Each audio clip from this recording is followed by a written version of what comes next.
you've worked in the NICU for really more than a few months, you've probably been in this scenario.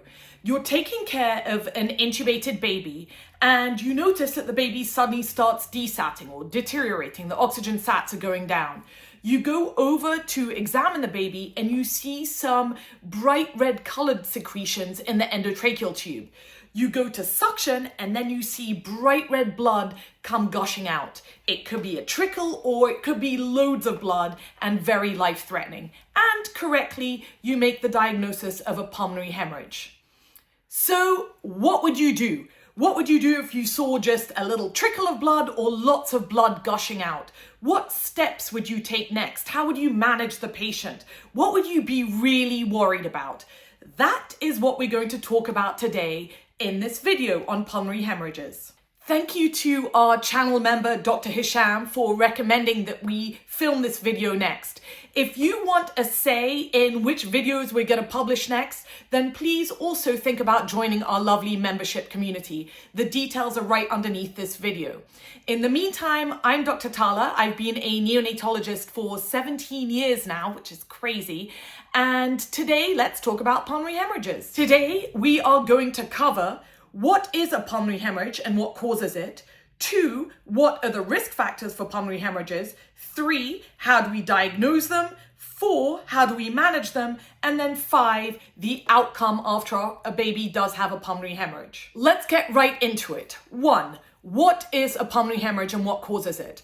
Well, the first thing that you have to realize is a pulmonary hemorrhage isn't just a clever name. It literally means that there is bleeding coming up from the lungs. So, for example, in the scenario that I talked about at the beginning, you have to make sure that the blood is actually coming from the lungs. And really, that's kind of like a process of exclusion. We have to make sure the blood isn't coming from anywhere else. For example, did the baby swallow a bunch of blood at the time of delivery and now is just kind of aspirated a bit and it's coughing it up? Does the baby have any bleeding in the back of its mouth? Or, for example, in the nasal cavities? And so, again, just kind of aspirated a bit and it's coming up again. All of these things aren't considered a pulmonary hemorrhage because the bleeding isn't coming up from the lungs. Well, why would the lungs bleed? What causes it? Like a lot of things in neonatology, the exact cause hasn't actually been elucidated. However, researchers think there are lots of contributing factors. For example, one of them is that the capillaries in the alveoli generally become leakier under moments of stress. So if they do become leakier, then it's more likely that the blood inside the capillaries is going to leak out of it. The second big contributing factor is thought to be increased pressure of the blood going into the capillaries. And so obviously with increased pressure, they're more likely to kind of burst through the capillaries and come up the lungs. Increased pressure at the level of the capillaries would happen if there is a large left to right shunt, for example, through a PDA or a patent ductus arteriosus. And this is why it's been suggested that generally pulmonary hemorrhages don't happen immediately after birth. They usually happen within the first week, but generally at kind of 2 to 4 days of life. This would go along with when the PDA is really starting to shunt from left to right. Because remember, immediately after birth, the pressures in the lungs are still high. So blood coming out of the aorta isn't going to start shunting towards the lungs because it's got that higher pressure. As the pressure in the lungs starts dropping within the first couple of days of life, then that blood coming out of the aorta can take that shortcut through the ductus and go into the lungs. Therefore, at kind of 2 to 4 days of life, you start seeing much higher pressure of that blood in the lungs. If you measure the hematocrit of the blood coming out in pulmonary hemorrhages, then that hematocrit is normally 15 to 20% or points lower than the venous hematocrit of the baby. So for example, if the baby has a hematocrit of 45, then the hematocrit of the blood coming out is 25 to 30. So what that means is it's not like there's been like a traumatic event in the lungs and literally the veins or the capillaries have burst open and the blood is pouring up. No, more likely this is some sort of blood mixed in with some sort of fluid as well that's causing this pulmonary hemorrhage, which is more like a bit of a leaky capillary with excess fluid that's being forced out of the lungs. Really though, any time the capillaries, especially the premature, more fragile capillaries, are undergoing increased stress, whether you're on high pressures because of intubation, or there's a pneumonia or a sepsis or whatever, then obviously those capillaries are more likely to leak blood as well as fluid out from them. So really, the lungs under stress in combination with left to right shunting through the PDA are going to be the babies who are at increased risk of actually developing a pulmonary hemorrhage. 2. Who is most likely to get a pulmonary hemorrhage and what are the risk factors? Well, we did kind of cover this in part 1, but I'll go over it in slightly more detail now. Importantly, realize that the rate of a baby having a pulmonary hemorrhage is about 1 to 12 in 1,000 newborns. But if a baby is in a high risk group, for example, a premature baby or an IUGR baby, especially if they're sick and on the vent, then that rate goes up to 50 in 1,000 newborns. Like we already said, the highest risk for pulmonary hemorrhages is within the first week of life, really within the first 2 to 4 days of life. Again, kind of blaming that a little bit on the PDA. Really, there are 2 large groups of risk factors that are thought to increase the risk of developing a pulmonary hemorrhage. And the second group is probably a lot more important. The first group are those with an increased risk of bleeding. For example, those with a clotting issue, they're in DIC, they've got severe thrombocytopenia, they're just much more likely to bleed. I do have to say though, that even if a baby does have an issue with bleeding, if it's just an isolated event, for example, like hemophilia or something, then that is very unlikely to cause a pulmonary hemorrhage. What's a lot more likely is that they need that plus some sort of stress to their lungs as well. The second group basically encompasses the sicker infants. So, for example, premature babies, SGA babies, babies with RDS, HIE, sepsis, any baby that needs mechanical ventilation, any baby that experienced cold stress at the beginning of its life. So the temperature went down below like 37, 36 degrees Celsius. I know I've been a broken record about this, but cold kills babies, so don't let your babies get cold.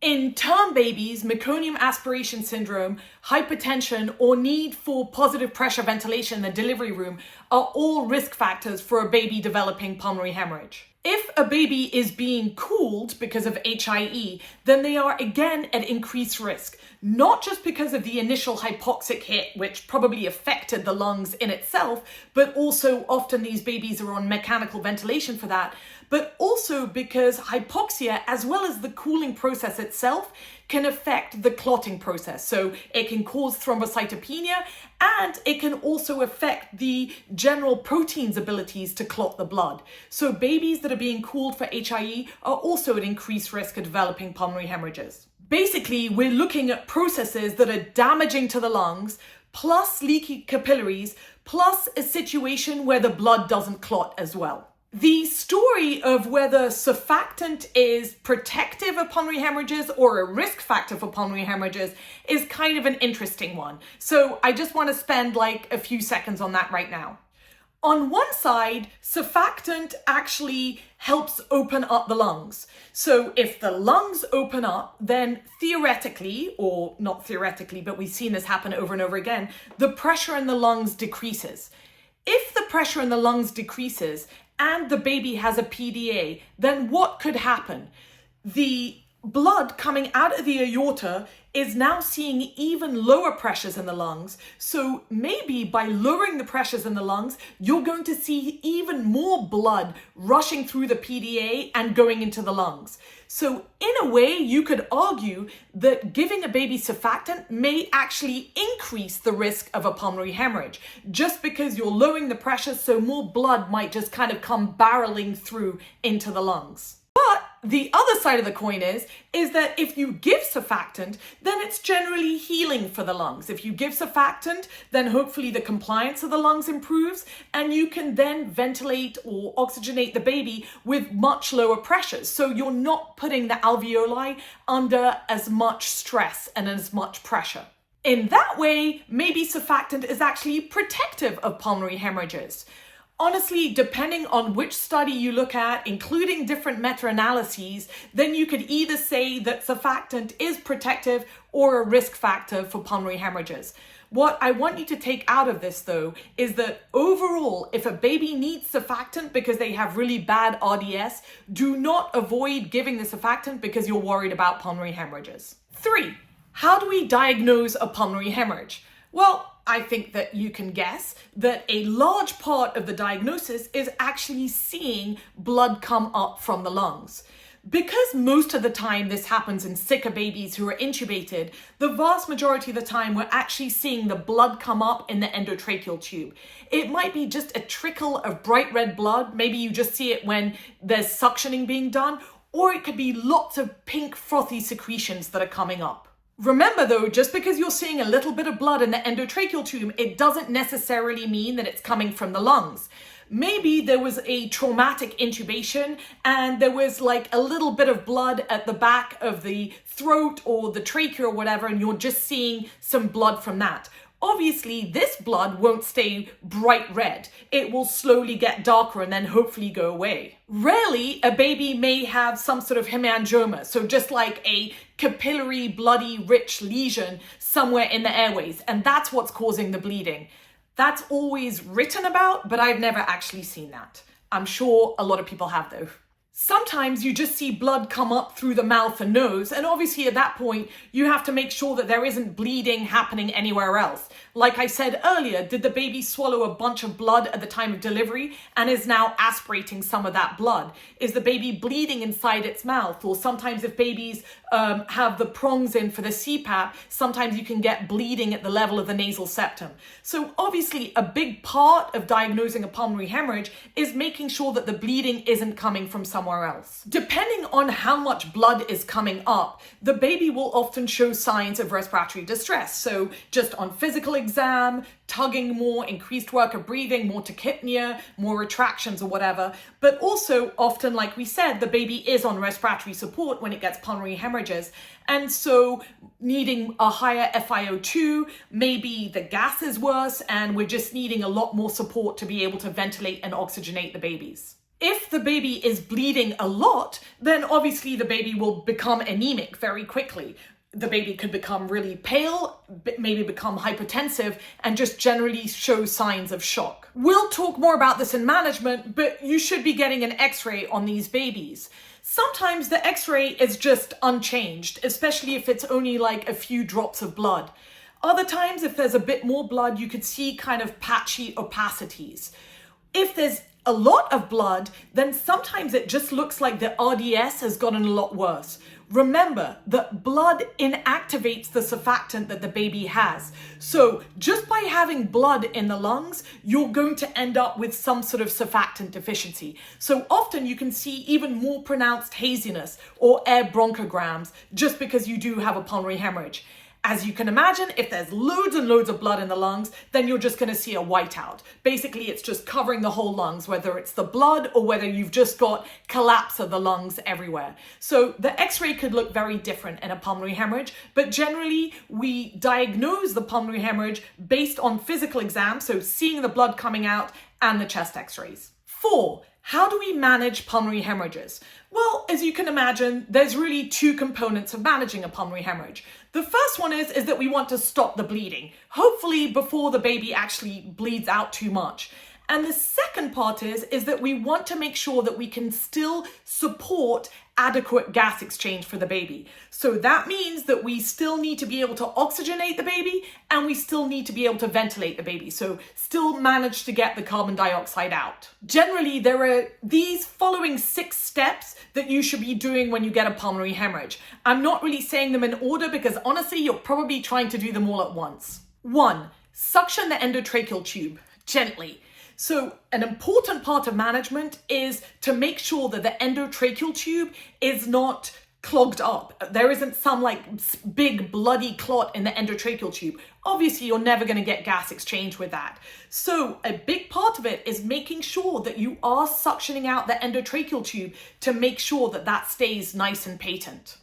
Make sure that you're measuring the length of the suction catheter and you're not going beyond the end of the endotracheal tube, because if you are, then you're probably just going to further irritate the lungs. So be very, very careful when you're suctioning a baby with a pulmonary hemorrhage. Sometimes there's so much blood coming up, or you're just assuming that there is so many little clots in the endotracheal tube that you're just really tempted to take out that endotracheal tube and put in another one. I cannot emphasize this enough. Unless you literally cannot relieve the clogging in the endotracheal tube, then keep that endotracheal tube in. And really that's for two reasons.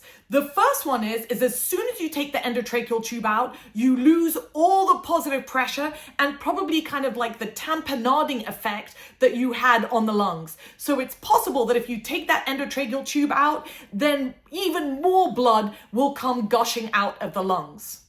And the second point is, which is kind of connected to that, is that as you go to try to put in another endotracheal tube, sometimes it is so hard to see anything just because there's just so much blood everywhere. So that can be a very, very difficult intubation, and like literally any second longer that it takes is very bad for the baby. So cannot emphasize this enough. Do not take out that endotracheal tube unless you are completely stuck. 2, increase or raise the positive end expiratory pressure, or increase the PEEP that the baby is on. This has kind of become standard therapy based on some advantages that have been shown in rabbit models. In these models, when the PEEP was increased, there was less pulmonary arterial rupture, there was less edema formation, and then there was just less pulmonary hemorrhage. So it kind of translated to babies, and we now pretty much always increase the PEEP. Again, what we're really hoping for is that increased pressure will just kind of tamponade the lungs so that it will make it less likely that that blood will kind of come up from the capillaries. So whatever your PEEP is, increase it. So if you're on a PEEP of 5 or 6, go up to 6, 7, 8 of centimeters of water of the PEEP. Sometimes we go even higher than that, especially on the jet. If we have to go up to a PEEP of 10, we'll go up to a PEEP of 10. Increasing the eye time may also help that kind of tamponading effect, because if you go up on the eye time, it means that you are spending a longer amount of time with the peak inspiratory pressure, so a longer amount of time in PIP, which obviously increases the mean airway pressure, or the overall pressure that the lungs are seeing. So making it more likely that you're just kind of pushing down on those capillaries, making it less likely that they're going to bleed. Some studies, quite a few studies, have suggested that putting babies on high frequency ventilation can also help with pulmonary hemorrhages, especially if you think about it, the oscillator, because the oscillator works on an open system. So you are basically just kind of dialing in the mean airway pressure, and the baby's lungs are constantly exposed to this really higher mean airway pressure, and then you have just the oscillations around that. Remember that on the jet, the PEEP is still provided by the conventional ventilator. So moving a baby with a pulmonary hemorrhage from a conventional ventilator to a jet shouldn't be done for the sole purpose of wanting to go up on your mean airway pressure. Yes, it could help the ventilation a little bit more, but really you're still kind of trying to create the mean airway pressure in a similar way. Maybe you're putting the baby on the jet for other reasons, but if you're just doing it for mean airway pressure, it's probably better to put the baby on the oscillator. But here, I also just want to remind everybody that switching a baby from one method of support to another, whether it's conventional to oscillator or whatever, is not as easy as just snapping your fingers. Obviously, the RTs, everybody are really busy at bedside trying to kind of stabilize the baby. And by definition, just switching a baby over from one vent to the other for a few seconds, maybe even if it's just a few milliseconds, the baby isn't getting any positive pressure. And then even after after we put the baby on the new form of ventilation, it takes a little bit of time for that kind of gas exchange to start taking place the way it's supposed to. Sometimes you're just losing all that positive benefit, because as soon as you lose pressure and that tamponading effect, just maybe by switching the baby over, then it might allow even more blood to come gushing out. So just be very careful with everything that you're doing when a baby is like in the throes of the blood coming out. The third management step is that you could try throwing things down the endotracheal tube in the hopes of decreasing the amount of blood that's coming up. Generally, the two things that we use the most are iced water. So you're hoping that because it's so cold, it will constrict the blood vessels and so decrease bleeding. Or we'll use endotracheal tube epinephrine, which again, we're using for its vasoconstrictive effects. So throwing that down the endotracheal tube, you're hoping that it will just like cause constriction of the blood vessels and therefore decrease bleeding. The dose of epinephrine most often quoted is 0.1 ml per kilogram, of the same concentration as like the NRP dosing, the 1 in 10,000. Remember that in NRP, when we're giving endotracheal epinephrine, it's actually 1 ml per kilo. So really, this is a much smaller dose that's written about. If I've given epinephrine in this situation, it's generally been a slightly higher dose. One study suggested that if you give a baby 0.5 ml of epinephrine down the endotracheal tube, no matter the size of the baby, in 3 to 5 doses, you can greatly decrease the pulmonary hemorrhage. So basically, you're using anywhere between 0.1 ml per kilo up to 1 ml per kilo, depending on kind of how much all of that is, or a standard dose of about 0.5 mLs. Similar doses of iced water can be used, about 0.5 mLs. And honestly, these are just pretty easy to access in any NICU, iced water and epinephrine. So normally it's something that we will try, even though there haven't been any great studies showing that categorically either of those two substances down the endotracheal tube really helps. Another medication that has been written, at least, about to be given endotracheally in a pulmonary hemorrhage is cocaine, or 4% cocaine, 4 mg per kg. As you all know, cocaine causes vasoconstriction, and ear, nose, throat, or ENT doctors actually use cocaine pretty often for its vasoconstrictive as well as for its anesthetic properties. We don't really use it a lot in the NICU. I've tried using cocaine in this scenario in exactly one setting, which I'll talk about more in the channel membership debrief if you're interested. Other medications have been suggested in different trials. For example, hemocoagulase, which is actually derived from a snake venom, and it's supposed to help in like the clotting pathway and like the formation of fibrin. And it's been shown that if you put hemocoagulase down endotracheally, then it does actually decrease the pulmonary hemorrhage risk.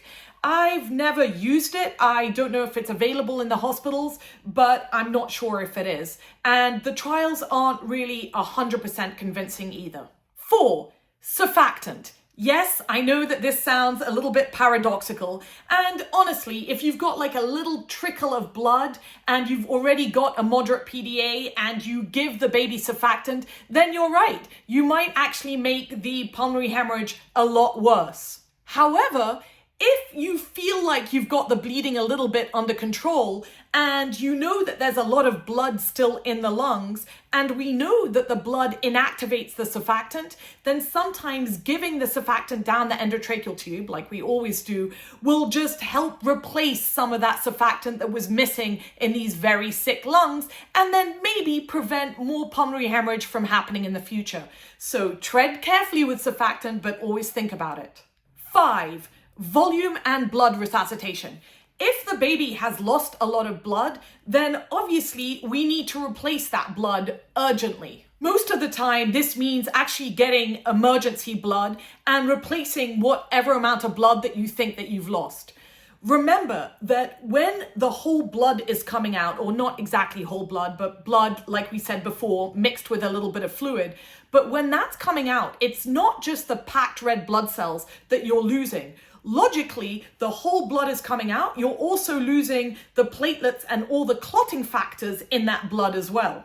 So we often have to give FFP or cryo or platelets, or all three of those emergently as well. Not only because the baby is losing them, but because we don't want the baby to be in a deficit of those at all, because those are actually involved in clotting the blood. If the baby is bleeding a lot, then we're not just replacing with the packed red blood cells, but we're also giving 10 to 15 mLs per kilo of the FFPs and the platelets to try to help with those clotting factors as well. If it's just a little bit of trickle of blood, then maybe you do have enough time to send the labs, send the fibrinogen and the PT and the PTT, and really see exactly what you have to replace.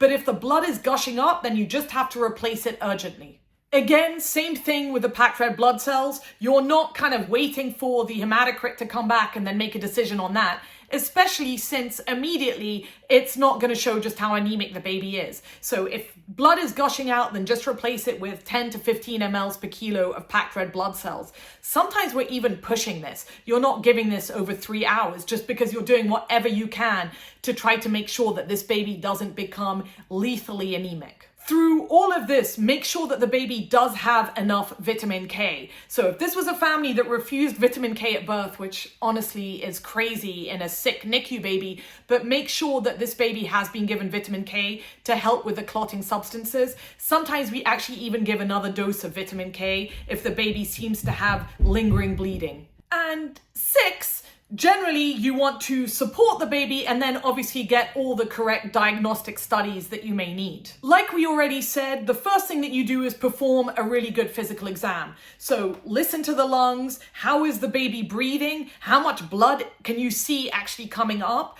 Also, like we said, examine the rest of the face and the neck. Is there any bleeding coming from anywhere else? Is the baby aspirating? Is blood coming out of the OG tube or anything else that you're missing? Examine the whole body. Are there any signs over the body that baby is just in some sort of DIC or has thrombocytopenia? Can you see petechiae or purpura or bruises all over the body and you're just really worried that maybe the baby does have bleeding issues? Then, like we said, you should be getting a chest x-ray just to see what the lungs look like. Are they completely whited out or are they just kind of patchy infiltrates all over the place? More recently, bedside ultrasounds, like you all know, are being used more and more for the diagnosis of stuff, especially emergently at bedside. Apparently, the most sensitive marker for a baby having a pulmonary hemorrhage is something called the shred sign, and this is a picture of it. What else should you be getting? Obviously a gas to make sure that the baby is oxygenating and ventilating accordingly, and then use the gas to increase the support on the breathing machine appropriately to make sure that you are able to breathe for the baby adequately. Labs that you're getting should include a CBC, PT, PTT, a fibrinogen, just so that you have kind of like a rough idea about what you should be replacing. Obviously, one of the things that can cause a pulmonary hemorrhage is the baby being septic. So this would also be a good time to get a blood culture and maybe start antibiotics if you're really worried about that. Metabolic diseases can also present with a pulmonary hemorrhage. So if you're at all worried about that, then send an ammonia level. Remember, that has to be sent on ice. If you think that the ductus is a component of the bleed, then make sure that you get an echo or an ultrasound of the heart to just kind of take a look at that ductus. Obviously, this is probably not going to be the time that you try to treat this with a non-steroidal drug, just because, as you all know, that further inhibits all the clotting, especially the function of the platelets. So after you get the echo, then you have to determine exactly what you're going to do about it. Most importantly, through all of this, you have to support the baby. Make the changes on the ventilator that you need to, make the baby NPO if the baby is genuinely losing a lot of blood, collect the electrolytes as you need to, give the IV fluids, correct any hypertension or any anemia or thrombocytopenia or anything that the baby has. So just the overall support that we always give babies when they're getting sicker. And 5, what is the outcome of babies with pulmonary hemorrhages?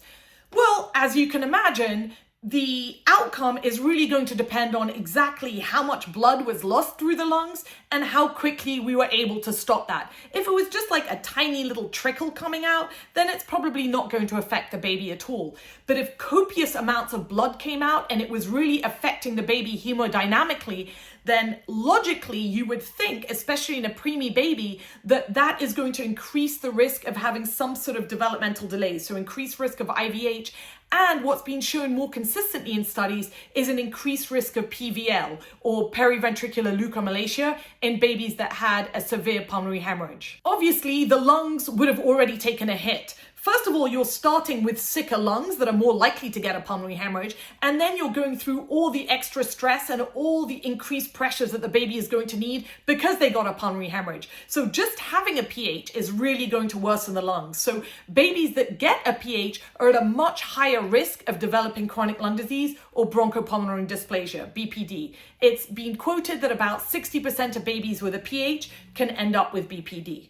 The mortality of babies that have had a pulmonary hemorrhage is reported to be very high, somewhere between 50 to 70%, which just sounds outrageously high. But remember that these are all retrospective studies, and so they are probably really just counting the babies with really severe pulmonary hemorrhage. If there's just a little bit of trickle of blood, then obviously there's a much lower chance of mortality. But what I really want you to take from this is be appropriately concerned. Even a tiny little trickle of blood can suddenly become copious amounts of blood gushing out of the endotracheal tube. So always treat even a little bit of pulmonary hemorrhage with an appropriate amount of concern. Well, that's it. I hope that that was helpful for you. If you got this far, please like the video. If you want to be involved in choosing which video we film next, then please go ahead and join our channel membership. Again, thank you so much for being here.